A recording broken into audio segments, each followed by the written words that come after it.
Hey solos, so you want to go to Hollywood studios all by yourself and you want to get some tips and tricks and stories from people who have spent a lot of time there, which is not necessarily me. Well, I have a great episode for you, and this continues the series of bringing together people for different kind of panels and talking about the different parks as a way to celebrate the third year anniversary of the Disney Solo Magic podcast. Hi everyone, it's Samantha. Olaf may not know who Samantha is, but now you do, and welcome to Disney Solo Magic, the #1 podcast for solo travel to Disney World, now in its third year. This is a really fun, fantastic conversations, and like the two that I've already posted for Magic Kingdom and Epcot related to this like panel structure that I created, you can also watch this conversation, and you can watch it on YouTube, but you have to become a Patreon member, and that is a way for me just like not to edit the video as much as if I was going to do it publicly on YouTube. So go down below, click the link to be able to watch the video. It's so much fun. It's so much fun to participate in these conversations visually as well as auditorily.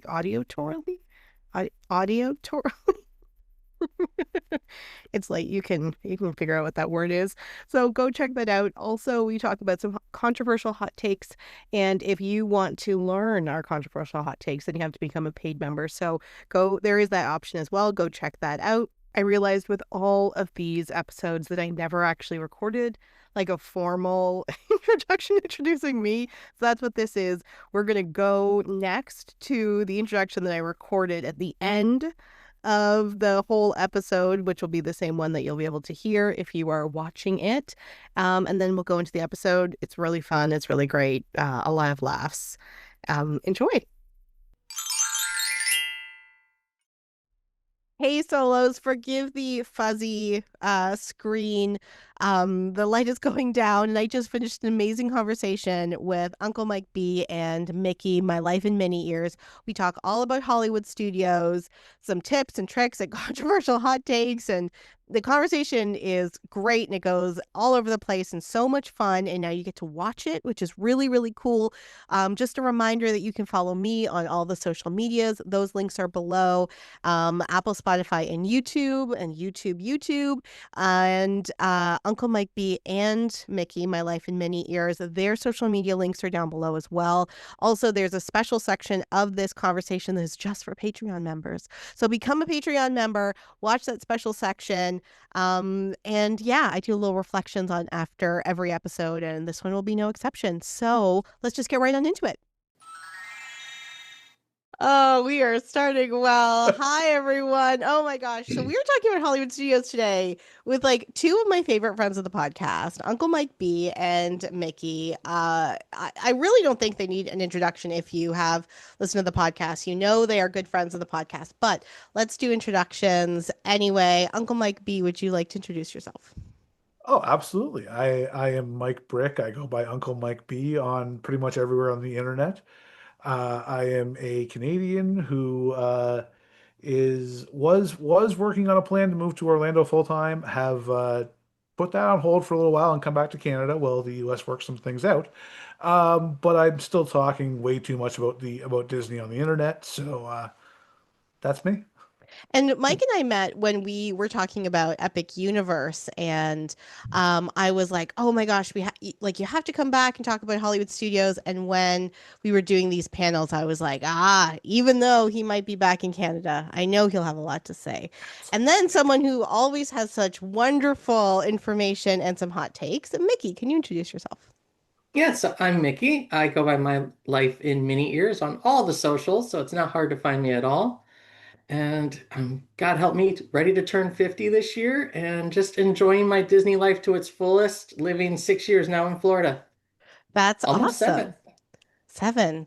Well, that's awesome. And it's like your social media presence, like also has talked so much about your journey with like solo travel to Disney and like health stuff. And so it was so wonderful to talk with both of you about your solo stories. But we are going to like focus in on Hollywood studios right now. And I'm going to try not to say MGM studios, but I feel like it will come out at some point.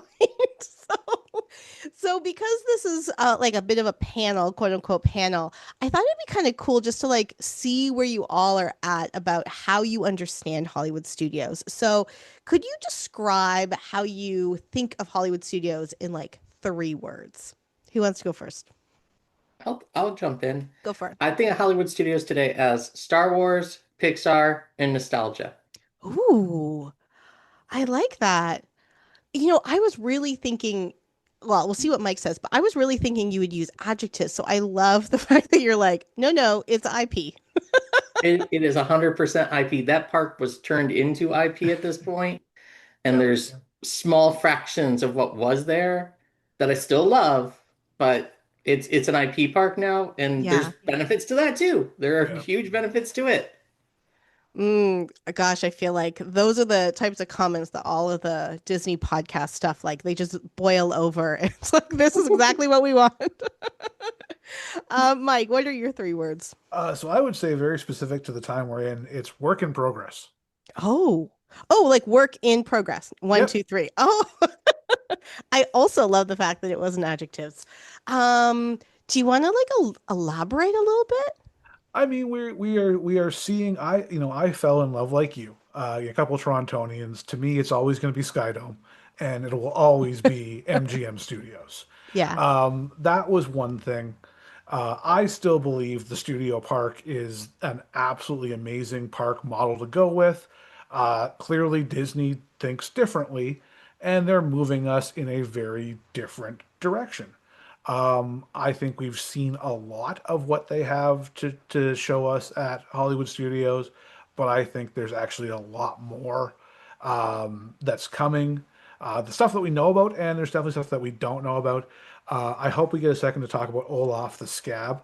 But things are changing. Some good, some bad. I think it's the tendency of the Disney online world to see any change as bad. And I'm not going to argue that all the change has been good because it hasn't been. But I think that one, we don't have any choice, and two, we'll see. So I'm waiting to be seen. I hope that they find space to move some things that we've lost recently, Muppet Vision, and put it back, Muppet Vision. Um, but yeah, I think we're seeing a full transformation of a park in Disney World that we really haven't seen. We've Mm, we've never seen we've seen Epcot kind of go very gradually in a different direction, but you've never seen a park at Walt Disney World just complete 360 turn the way that this has, and I'm excited for it. mm. Well, it's interesting because so my 3 words are nostalgia or nostalgic and music, specifically because of Sunset Boulevard. And for people who listen to the podcast, when I've talked about being at Hollywood Studios, it's not my favorite park, which we'll talk about, which is also why I'm so glad you both are here because I know you know so many other areas of the park so much better than me.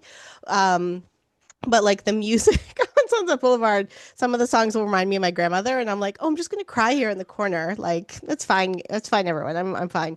But also like separated, like because I think of it as very Mhm. like I Yeah. just feel like there's totally different worlds, and so I keep to like one world. So it's interesting that you say work in progress because the part that I like really understand is like Hollywood Studios, which is really just MGM Studios that's left over, is like isn't changing.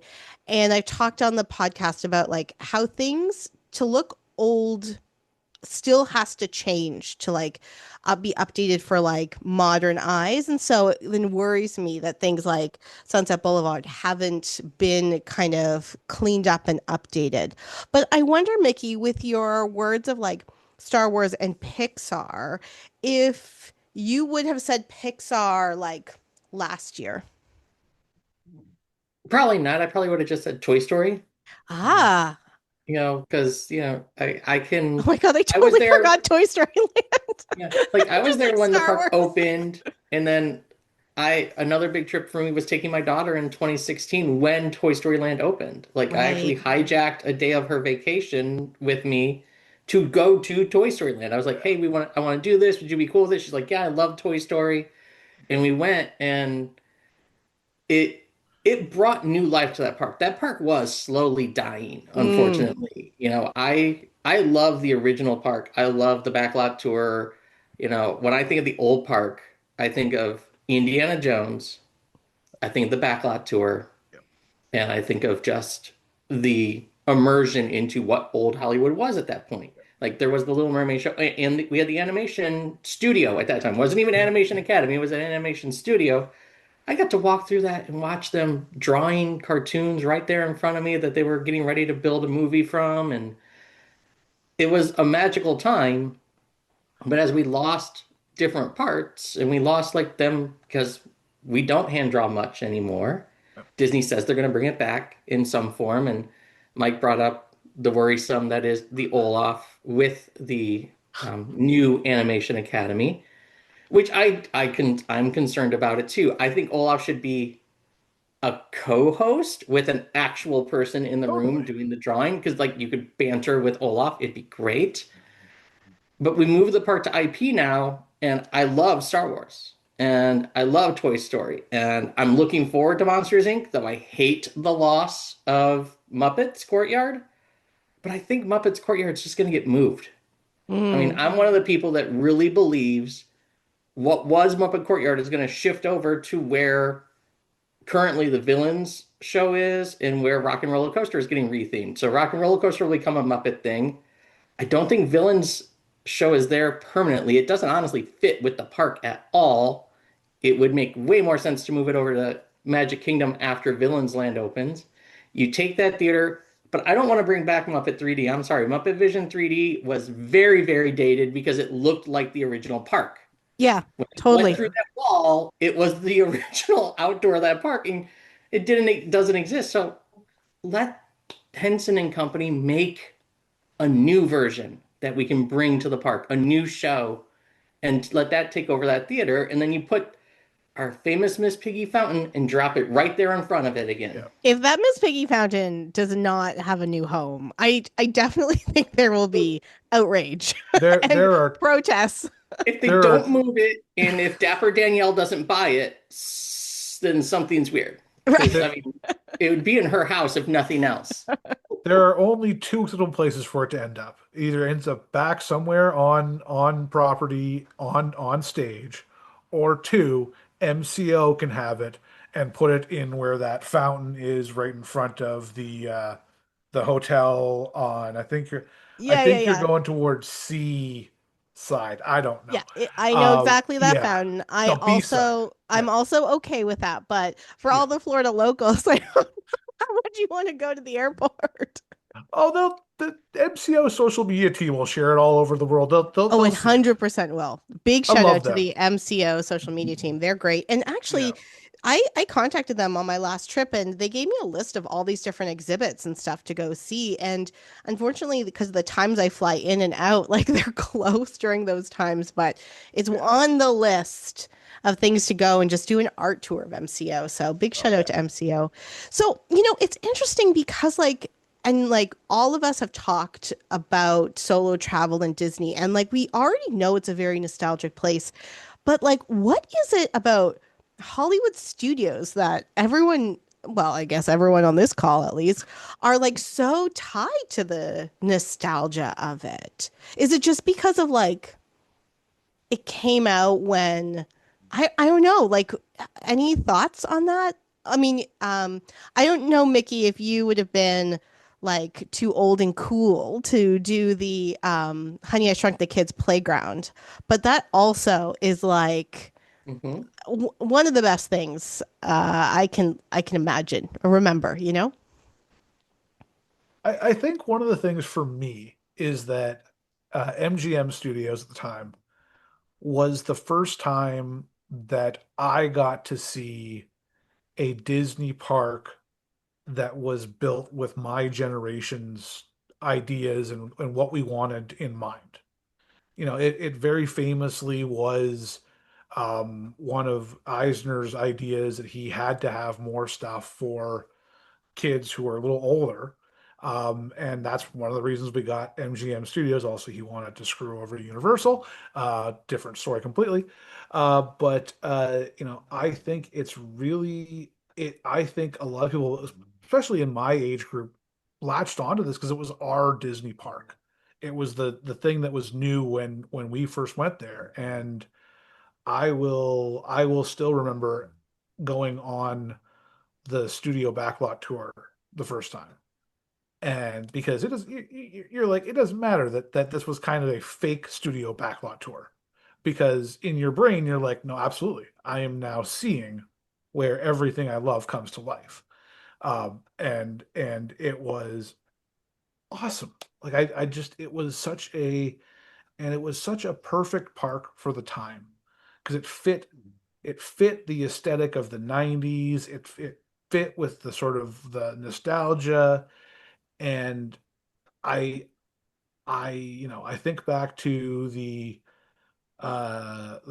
Full House and all of the other TV shows that they'd come and do their very special episode at Walt Yeah. Disney World, and they'd all go through Hollywood Studios because that was the new hotness that Disney was selling. So it just, I mean, if anything, I think the love for this park from my generation at least comes from the fact that Disney did their job so well and just embedded this park into the psyche of people in that age group, that I think it lived for a long time on that.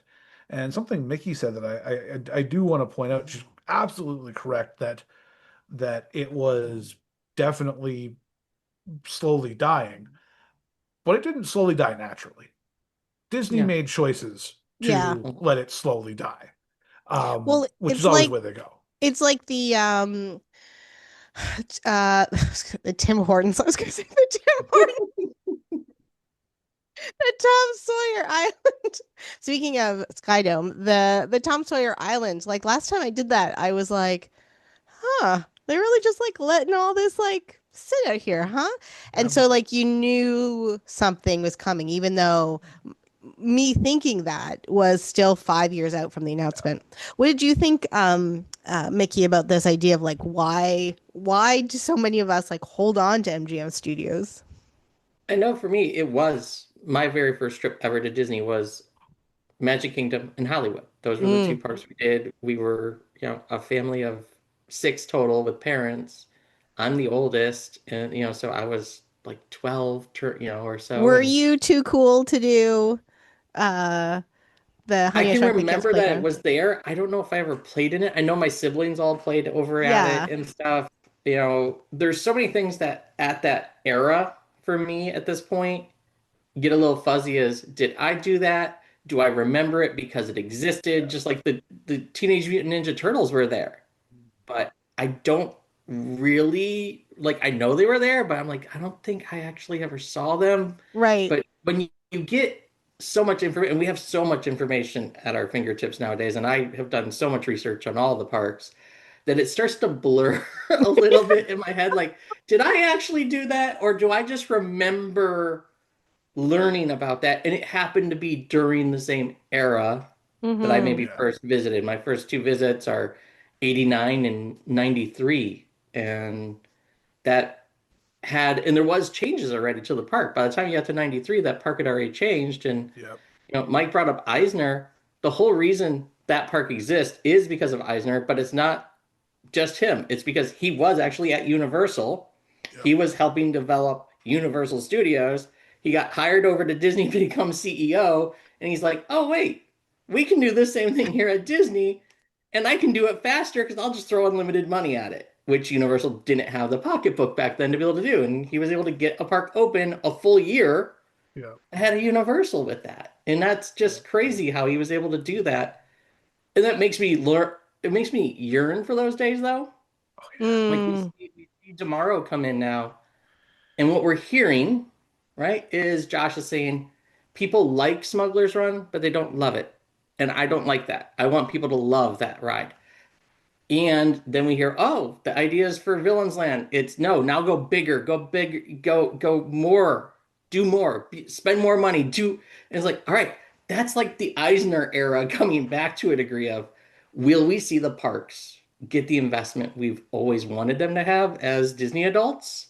Will we get that sense of nostalgia back? Like when they announced that we were getting Animation Academy, we were going to bring back the actual animation courtyard again. I'm like, yes.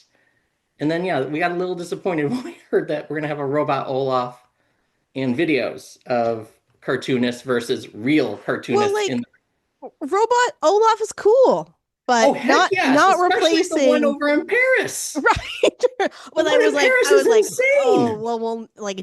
well, Orlando will never have that. There are No, two. because too many people will beat up Yeah, robot Olaf. totally, totally, totally. We don't But know, we don't have nice things because we don't take care of them. yeah, exactly.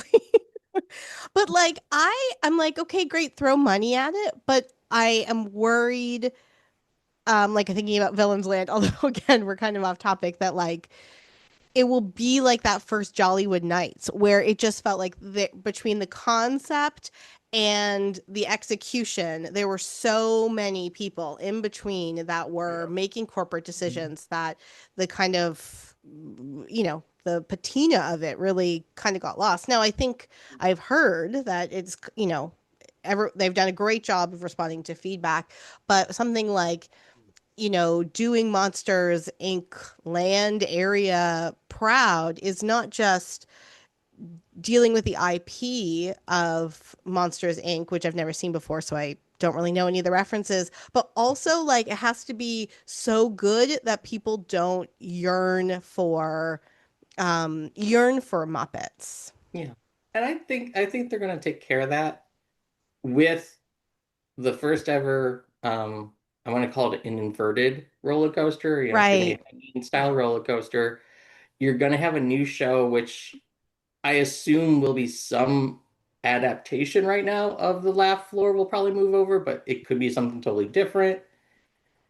Everybody's hoping that we get the little sushi restaurant that was in the movie is what will replace Mama Melrose. You'll still have a quick service in there. Yeah. You're gonna have a bigger courtyard because we got rid of the center building. The old studio store is now completely gone, Yeah. and you're Yeah. gonna have a much bigger courtyard to work with. I think it will feel better. It's gonna feel bigger because you're now going back into what was parking lot is where the roller coaster is. So Yeah. you're gonna have more space. A downside that I have with it, it's still a dead end. Yeah. Mm. It's still a dead end. You're gonna go back there and dead end at the roller coaster and have to come back out. It doesn't connect it over to Galaxy's Edge at all. Yeah. Well, it's hard to do those types of land transitions. And I think that's why I think of the park as so separated because, like, Yes. Star Wars Galaxy's Edge is really its own thing. There's no transition, although I definitely miss Streets of America, but like, there isn't any like easy way to transition to that. Whereas, do you agree Let's or not disagree with me? let's not give them an easy out here. Galaxy's Edge at Disneyland has some transitions that go into and out of complete randomness. Okay, I was like, are you disagreeing If with if me? they wanted to put an entrance into Galaxy's Edge from the back of what was Muppet Courtyard, they absolutely could. And I think this is tied to something that you brought up, which is the Jollywood Nights thing. Now, I love that they listened to feedback. My problem is that they put it out there in the first place. Mm, Disney has gone from we do our projects at such a high level that people are going to be absolutely blown away by no matter what they wanted to out of this project, they're getting more. And now they're doing it where they're like, what is the minimum level we can possibly achieve at which they won't yell at us? And the reality is that they rolled out Jollywood Nights. Anyone who looked at that would have to have known that wasn't ready for the public. And they rolled it out thinking, well, if it works, it works. If it doesn't work, we'll just say that we need feedback from the first year. So I'm really scared. Like I want to see Disney start to develop these projects and meet the expectations of what they send out there. everything's going to have cutbacks from when you announce it, sure, but no more of this beautiful multi-story convention, festival center at Epcot. We built the I don't want frickin' to talk about it. meeting space from I don't Holiday want Inn to talk about it. Express. I do not want to talk about it. Uh, but that's what I'm saying. And also, while we're on the topic of meeting expectations, Josh, buddy, okay, if you I want don't think us, Josh listens to this podcast, but we can try. if you want us to love Smuggler's Run, you're gonna give us the alternate endings and different run throughs and missions that you promised us when you released it. People will love it then. They're getting bored of the same thing because Mhm. you told us it's so easy for us to fix it and replace it. So there you go. Thank You're welcome. I'm sure he will hear that. I co-sign it, although I'm not you. quite sure what you mean. I mean, I want to move on to like our real questions of like tips and tricks, but Mhm. the Jenny Nicholson documentary about the Star Wars hotel, she ends by saying like we were robbed, and she's like, not me, like whatever, I'll earn the money back on this YouTube video, but we Yeah. were robbed because like a lot of the things that they promised for the Star Wars hotel Mhm. were actually part of the original idea of Star Wars Land, and they cut back on those, and so like we are missing those types of interactions. So it doesn't seem like that type of immersion is as promised in these new spaces they're building. So it'll be interesting what that looks like. Okay, but even though we've just um fetched, which is a Yiddish word, about parks at Disney, we love Hollywood studios. So I wanted to ask you both about your experience going to Hollywood studios, but your experience going solo and how that is um, different or the same as when you go with others. So it's interesting because, like, when I think of Hollywood studios, I do think of these like family trips that I took in a much different way than I think of the people around me, my family, more than I do with the other parks, which is so interesting because I go to this one the least. And so when I engage in Hollywood studios, it often is like to just touch these memories with my family. And so it's kind of an interesting different solo experience. So what are your experiences doing Hollywood studios solo? Mikki, do you want to start? Sure. Hollywood is probably it's got to be a toss-up between my second and third most visited park. Wow. Okay, It cool. just kind of comes down to time of year and what's going on. Like I'll do like we're coming at, we just wrapped up Festival of the Arts. I spent a ton of time at Epcot for that festival. Well, as that festival winds down, I'll do Flower and Garden, but I'd rather go over now and be more at Hollywood because we have May the 4th coming up. We have different events that I'll participate in over there. The park is very different for me when I came with family and friends versus when I go solo though. It's a totally different experience because when I'm solo, I will do Smuggler's Run solo single rider line. I will do Rise single rider line. And then I'll go see all the shows, visit some characters, have a meal, and I'm done. I don't always go watch Phantasmic. I very rarely ride Tower of Terror solo unless I paid for Lightning Lane that day. I'm not going to bother waiting in line for it. I haven't been on Rock and Roller Coaster in 2+ years. you know, but I love the shows. Solo, I love the shows. And I'll even just spend time, especially during the holidays, at Echo Lake, sitting on a bench, listening to the holiday music, and just watching the Christmas tree light up because it's Mm. probably the most it's one of the most beautiful things to do, but it's also got the best holiday soundtrack of all the parks because it's just got those old 1950s Christmas songs playing at Echo Lake, and it's just beautiful.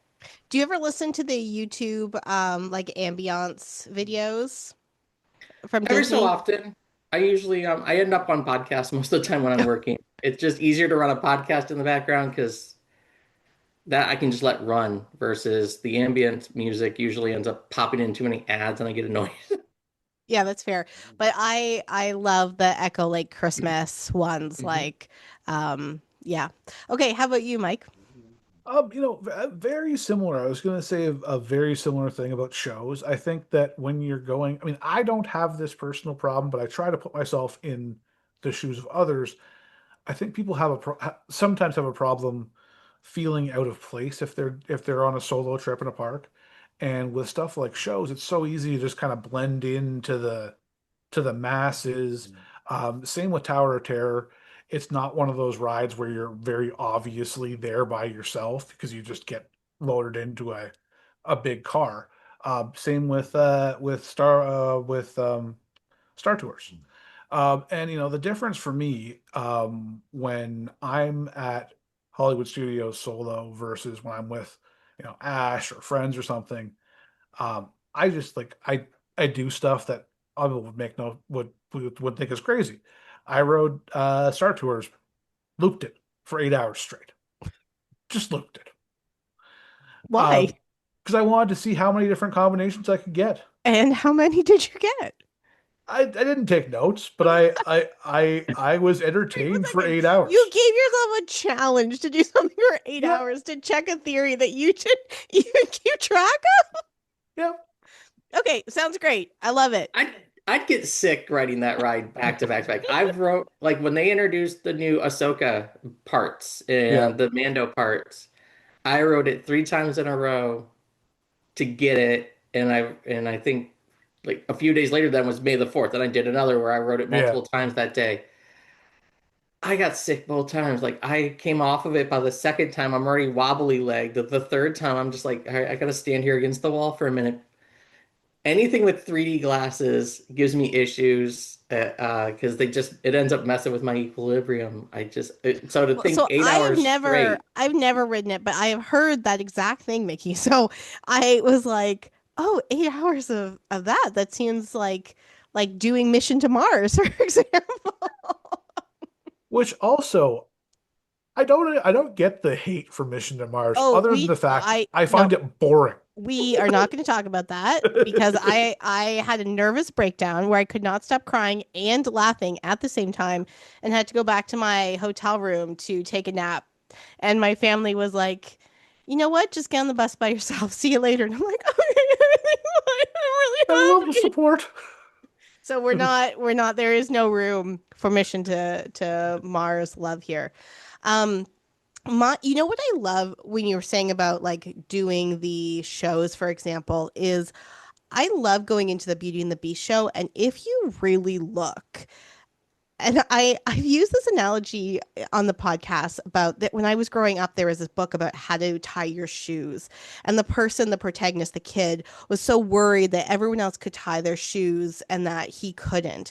But then when he actually looked, he saw that everybody couldn't tie their shoes and everyone had different strategies. And I feel like it's kind of the same when you're there solo. You might feel really self-conscious, but when you start looking, you actually see there's a lot of people there solo and doing their own thing. And whenever I'm at the Beauty and the Beast single, see, I'm going to say sing along. It's not actually a sing along. Whenever I'm Yeah. at the Beauty and the Beast show, I always look up to the bleachers, and there's usually a handful of people who are there solo, eating a snack and singing along. And I am just one of them. And it is wonderful to be like in communion with these people, but like not doing it the same. And yeah, I love that. Oh yeah.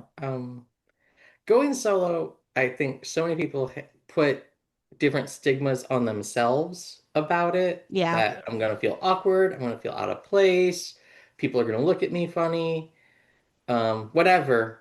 And I know having a social media presence and stuff, it does change a little bit of maybe how you might be seen in the parks.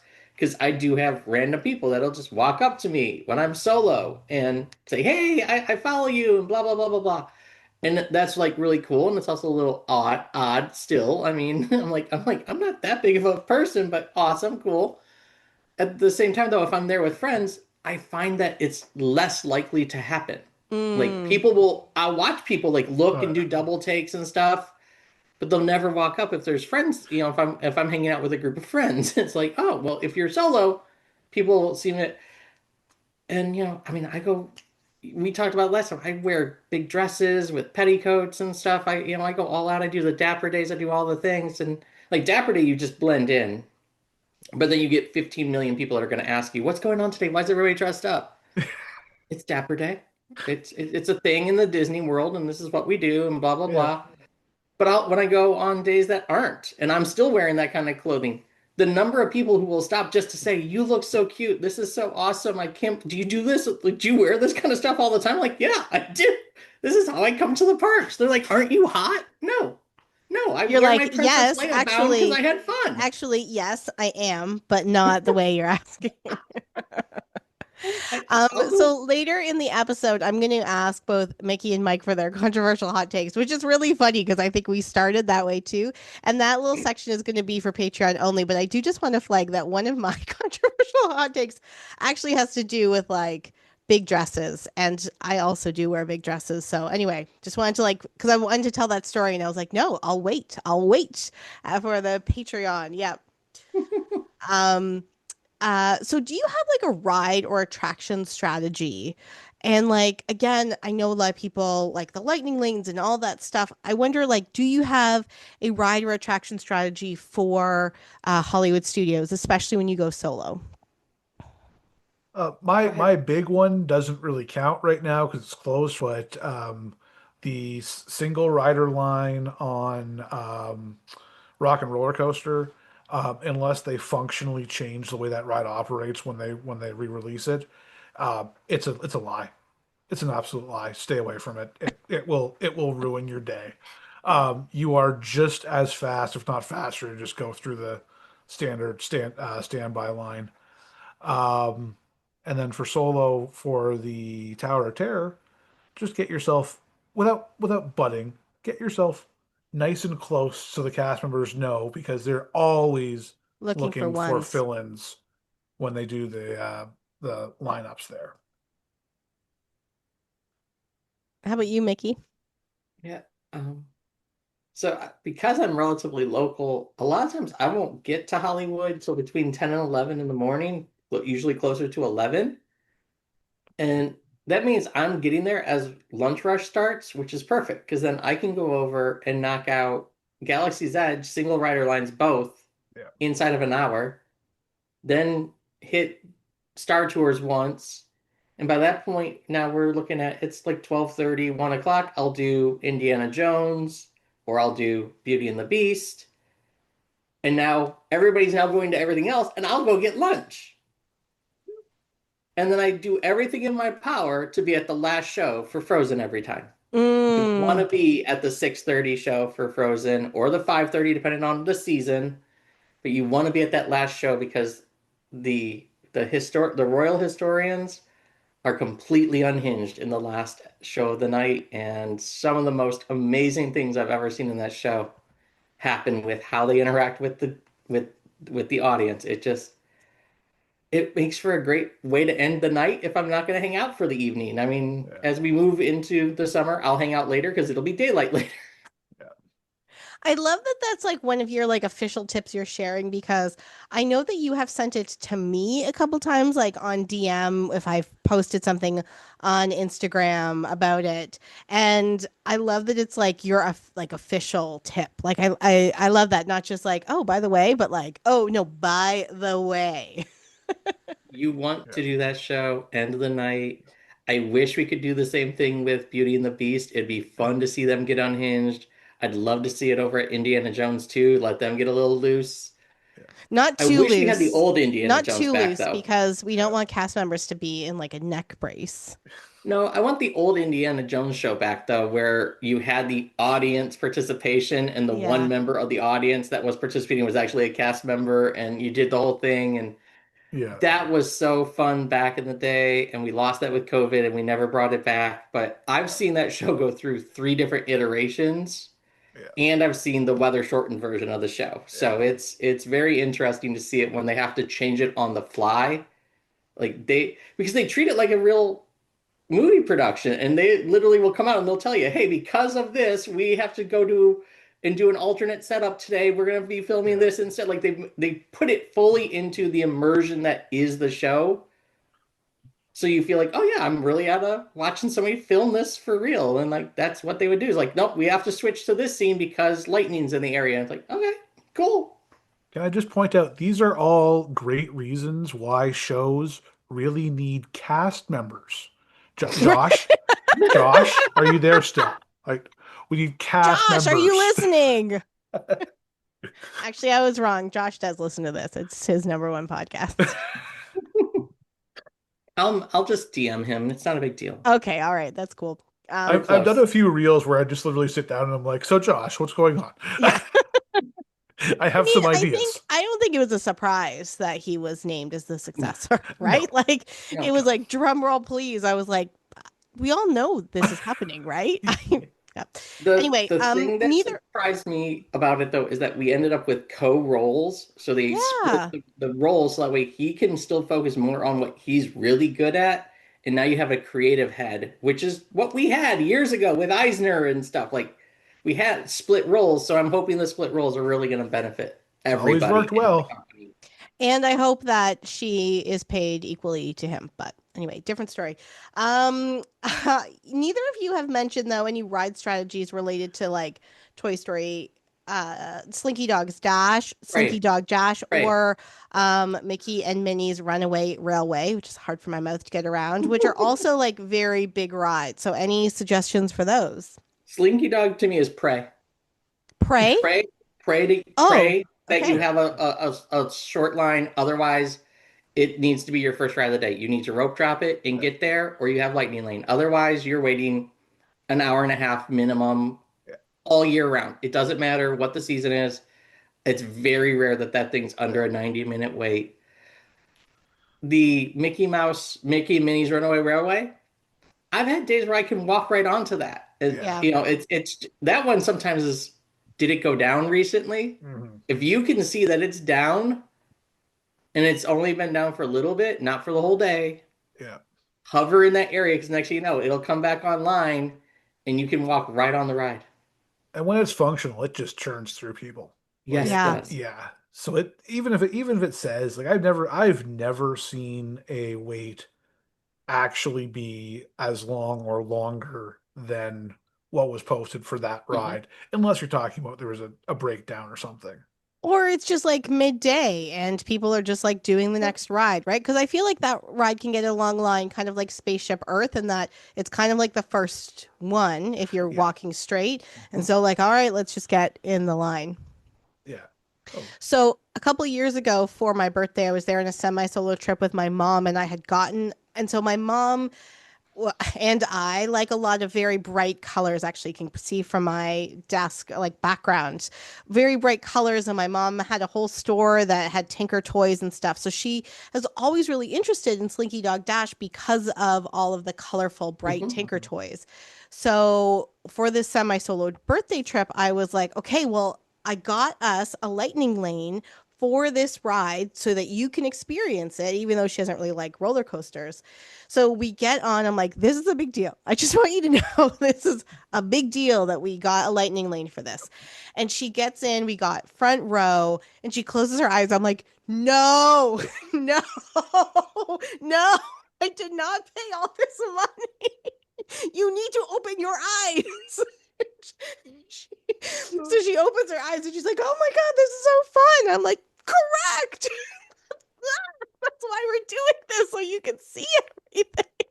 So she gets off and she's like, you know what? That was fun. I should have opened my eyes. Can we do it again? And I was like, this is why I do solo trips. I will say that when Rock and Roller Coaster is back up and they open the Monsters coaster, I do hope that really cuts down the wait time for Slinky Dog because it's a cute ride. It's just not worth the wait it usually Mm. pulls. Especially because I mean I haven't experienced this because that was the last time I wrote it. Maybe the one and only time I've wrote it. But the line is also not very comfortable to wait No. in. No, especially in the summer. Yeah. Yeah. Especially in the summer, it's brutal back Yeah. there, but I don't think we're gonna have to wait that long, Mike. I think really once we have Rock and Roller Coaster going Yeah. this summer, plus you've opened up Animation Courtyard to Yeah. have the show again where you're gonna eat the kids with the shows, and you're gonna have the Yeah. walkthrough and the thing that they're gonna be doing back there with the Animation Courtyard, and the Rapunzel meet and greet where Rapunzel comes off the page and all the thing. Yeah, Like that's going to eat a lot it of will. crowd, and I think that will help a lot. Right now, that park is down quite a bit of Yeah, capacity, but they're going to open up a lot of capacity just this summer. I think yeah. that's going to be a big thing to help us out, but Well, we shall see how well everything we'll goes. come back next fall and do it again. Josh will be waiting for that episode. Any food standouts that you want to encourage solos to try? You must go to the ABC commissary and get the buffalo chicken grilled cheese sandwich. It is a requirement of life. If you're not doing it, you're doing something wrong. Okay. I don't know why you're doing it wrong, but you are. You're doing it wrong. That is by far the best food in that park for quick service. Yeah, I love the what is it, this 50s diner. Love that. Love it to death. It's so fun to do. But the table service at that whole park, you have a buffet, you have the 50s, you have sci-fi, which is, I'm sorry, trash, completely trash. It's Absolutely. I've never been. bad Hot food and it's poorly garbage. designed. Bad food, poorly designed. I don't care. I've done it multiple times. I don't enjoy it. And then the Brown Derby is honestly overpriced for what I'm getting. I'll do it with friends and stuff. Like if I wanted to go for a group, that's a place to go for sure. But quick service, go to ABC Commissary, get that buffalo chicken, grilled cheese. Or if you need to, maybe Shrimp buffalo chicken's tacos? a little too spicy for you, because, a lot of people, it's a little too spicy.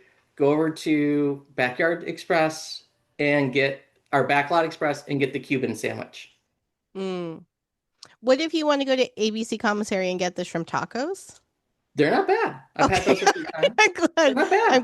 I'm glad that I haven't been thrown off the earth because I've been making the wrong decisions. I do want to do a shout out, a solo shout out for the Brown Derby Lounge, which is an Yes. outdoor bar. And you can get your full menu there. And I've always really enjoyed eating outside, ironically, in Florida, but it's quite nice. Okay, well, I did not expect such like definitive recommendations. Mike, do you have any rival definitive recommendations? I mean, the only thing that I am nearly as passionate about is I love the Ronto wrap. I think those Mhm. are really yummy. And those are also unique without feeling like all they were aiming for was unique. I Mm, don't know if that statement makes any sense. yeah, got it. But then otherwise, 50's Primetime Cafe. You got to go see mom and dad. You got to go see your cousins. Keep your elbows off the table. But would you do that solo? Absolutely. I've Interesting. done it. Yeah. Absolutely. Oh, okay. Oh yeah. And I would hope that they put me near a family with a dad who just does not buy into the program because it is the most fun. It is just the absolute people watching where it's just like, why is he mad at me? What's going on? The other Well, place to go solo that's fun to people watch, not in this park, is over at Whispering Canyon. mm, With the whole catch-up thing and the way that their wait staff is allowed to be a little Yeah, cynical at you and a little it's so fun to be there solo because you'll still get a little bit of the experience, but they don't usually pick on you, but you can sit back and watch yeah, the entire room and it's just so fun. And that's why I loved doing 50s. Prime time was I yeah, went there solo. I had great food. I had a really great wait staff who was played with me, yeah, but they understood I was playing back. Like we yeah, we got along great. But like Mike said, watching the other tables around me, who some of them got it and some of them didn't, was just hilarious to sit there and just watch it all unfold.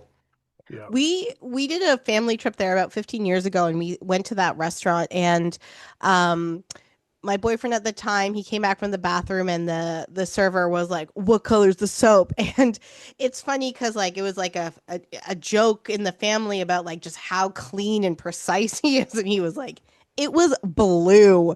And like to this day, he's not my boyfriend anymore, but he's still close to the family. To this day, we still like make fun of like what color was the soap. Well, so it's interesting because my food choices are completely different than all of those. I really want to shout out Hollywood and Vine for lunch and dinner. And I think the buffet is great and like Mhm. surprising how interesting the food is. And all the characters, Mickey and Minnie, etc. They change their outfits Seasonally. 4 or 5 times a year, so you get a different experience. Seasonal too, which is great if you're not doing like a Christmas party or Halloween party. You can get to interact with them in Christmas outfits and Halloween outfits. I also really love the waffle bowl with like soba noodles down on Sunset Boulevard by Mhm. Hollywood, the Tower of Terror. Like, I just have such wonderful memories at the Beauty and the Beast show, eating out of my little waffle noodles out of my little waffle bowl with like a boba drink that was very expensive, but they said it was Beauty and the Beast theme. So take my money, Josh. And yeah, and the shrimp tacos at ABC Commissary. I remember I got those once and I was like, "Oh, hey there, shrimp tacos." But apparently Well, I like, wasn't ordering the right thing, so next time. well, like you said, prime time, one of the best things is the back half of the year, the Halloween and the Christmas, because it's those characters all day long. All the rest of the year, breakfast is with Doc McStuffins, and it's a Yeah. Disney Junior breakfast Yeah. basically, and then you get the Mickey and Friends characters for lunch and dinner. But the fact that you have those all day long in the fall with the Halloween outfits, and then at Christmas with their Christmas outfits, it's a much cheaper way to be able to see characters dressed up in holiday outfits if you can't afford to go to the parties, and Yeah. going to Jollywood to see people in outfits is not worth it. That's not where you're going to see the people dressed up. It's only at Mickey's Very Yeah. Merry that you're going to see people dressed up. Yeah. So it's I did it for the first time during Dapper Day because the Christmas Dapper Day a couple years ago, because I Mhm. had a foot injury. So I knew I couldn't stand the whole time. And so I just thought this will be a good place to sit down. And then when I got there and everyone was like all Christmas and the food was good, I'm like, wow, this is a great experience. And I say the same thing about Tusker House too at Animal Kingdom. It Yeah. Mhm. is a great yes, at the Hollywood and Vine too in January, they wear their kind of like Oscars best. One of the Yes. cast members told me that, and he said, with all sincerity of a 20-year-old, I'm really into movies, and so you must come back and see my favorite time of year. So hard Oh, hands to him, love and that. I have yet to, but I do think of him fondly um, during that time. And Okay. that's a great tip right there, is that if meet and greets are important to you, and you can't stand in line now, character dining is the way to go. Yeah. It's all Yeah. you got left. They took away all the options for lightning lanes for character interactions. So Mm. And I also say on the podcast too, if you're kind of like shy about meeting characters solo, you can be oh like, oh, I just happened to be having lunch at a place where there's characters. Oops. It's kind of like a good entryway into that because you yeah, can focus on the food if you are feeling awkward. And then you realize that the characters are there to make you comfortable and to talk with you. yeah. And yeah. Um, okay, I'm interested in your controversial hot take, but we are pausing the main feed, and we're going to keep the controversial hot takes for Patreon. So become a Patreon member. It's only $4 American, $5 Canadian, and there's also a 1 week trial. So if you just want to hear this, then just go. You can also become a free member as well, but this will be for paid members. So, and I feel like we will be very feel like there's going to be a lot of controversial hot takes here. So, what is your controversial hot take about? I think I have better ideas, and I'm a project manager. And hey, Josh, call me. Josh, Josh, come I'm a project on, give us manager. all jobs. Well, let's get back to our final question to the podcast. Thank you for those. This is such an interesting conversation. I knew the two of you. I knew that you two of you in Hollywood studios would have been great conversation, and I was right. I am right, and Josh, I'm sure, agrees with that too. What is there a special place for you? I mean, you both kind of talked about this a little, but is there a special place for you when you're there solo that you just really connect to like the solo magic, like that magic of going solo. Is there a particular place that you want to share with us about doing Hollywood studio solo? Yeah, for me, I said like there goes. Yeah, for me, I was saying the Echo Lake Yeah. area, especially at the holidays, or even I think it's Hollywood Boulevard. What's heading towards Hollywood, the Hollywood Tower of Terror.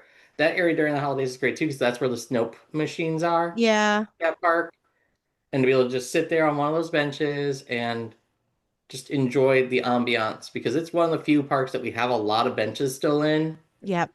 So take advantage, sit down, just relax, and even nothing else in the middle of the day, just stare at Gertie. Just sit there at Echo Lake and stare at Gertie and be impressed with it and realize that the ship over there is from Indiana Jones as well. Yeah. Mike?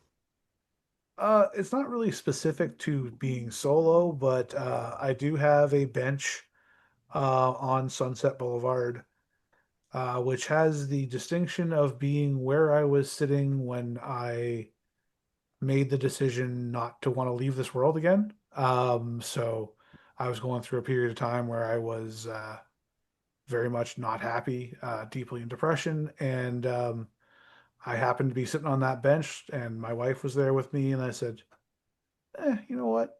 I'll try and find a way to stick around for a while, and it's had profound effect on me. So if people look at my Instagram, there's a reel where I tell more of that story. But that will always be a very special place to me because I say that theme park saved my life, and that's literally where it did. That's really beautiful. Thank you for sharing. I was going to share the place where I cry about my grandmother who's passed away, but I feel like that those two stories are pretty somber to end with. So I'm not going to do that. Instead, I'll tell another story of a non-solo spot in that right when right after Frozen came out and they I don't know if either of you remember well Mickey maybe you did because it's around that same time they had this makeshift like Frozen warehouse Mhm. and I had thrown my back out on because I was wearing flip-flops and I was doing the Toy Story Mania and I was like crying to my then partner like my back hurts so much and he's like what do you want I'm like an ice cream bar and to see the Frozen show so I always think very fondly of that little area and how they tried to like piece together Frozen and now they have the Frozen sing along show. It was so wonderful to talk with you two today and to talk with you two together. It was really, really great. Thank you so much. Please remind everyone how they can get in touch with you. But of course, the links to your social media are down below. But please, how can people get in touch with you? And is there anything coming up that people should know about? So, again, I'm My Life in Mini Ears on all social media platforms. Honestly, the biggest thing coming up for me is I'm going to be very busy in April and May because we do Springtime Surprise, the 5K, 10K, and the 10 mile. And then not even, I think it's 10 days later, I come back for Dapper Weekend in May the 4th. So I'm going to be Oh, so hard. very busy. And I'm Well, going to and barely work also from like mid-April till mid-May. well, and thank you too for like sharing your like running stats and stuff like that online too. I think that's really cool and inspirational for people who are interested in doing that. And you also do the virtual runs. So Mhm. that's also like a cool thing to know about you and social media, especially coming up into the spring. How about you, Mike? So yeah, you will find me at it's Uncle Mike B, the B being BEE, like a buzzing bee, on pretty much all of the socials other than X/Twitter, which I left in protest. And things that are coming up. After you finish this podcast, if you listen to the podcast I co-host called Sharing the Magic, we have some fantastic interviews coming up. And That's Yeah, Josh's second favorite podcast. absolutely, completely. He listens frequently. He calls in sometimes. Yeah. But he calls himself John Bear, and I don't know why. Yeah. Well, and what I like about your social media too, Mike, is like every once in a while you'll have just like put a reel on that's just like so fun and funny and such like an interesting, like hot take, and it always seems to like both be in alignment of other Disney conversations but also be like slightly different, and it's so refreshing. So, it's always nice to follow you on social media too. That's called being neurodivergent. Well, whatevs. Whatevs. When you're the one in the room going, everyone talking about cats. Has anyone heard about dogs, though? Well, thank you both. When I was at Disney in December, I was leaving Epcot and Mickey was just walking in casually. And I was like, hi. And she's like, hey. I'm like, this is amazing. How are we meeting? And she's like, well, I knew you were here because I was following you on social media. I'm like, oh my God, this is amazing. So I hope I get a chance to see both of you in the parks, but I think I'll get a chance to see Mike in Toronto, which is pretty cool. And I can't wait to see you both in 2026, whether it is in Orlando, at MCO, or in Toronto. But thank you both. And yeah, we'll talk to you later. Bye. Hey Solos, it's Samantha. As we move into our third year of the podcast, please continue to support the podcast by liking, reviewing, subscribing on any and all of the platforms that this streams: Apple, Spotify, and on YouTube. Becoming a Patreon member is also an option and also just a wonderful way to support me and the podcast. Much appreciated to all the members, both free and paid. I can't wait to continue making content for you as we move into our third year.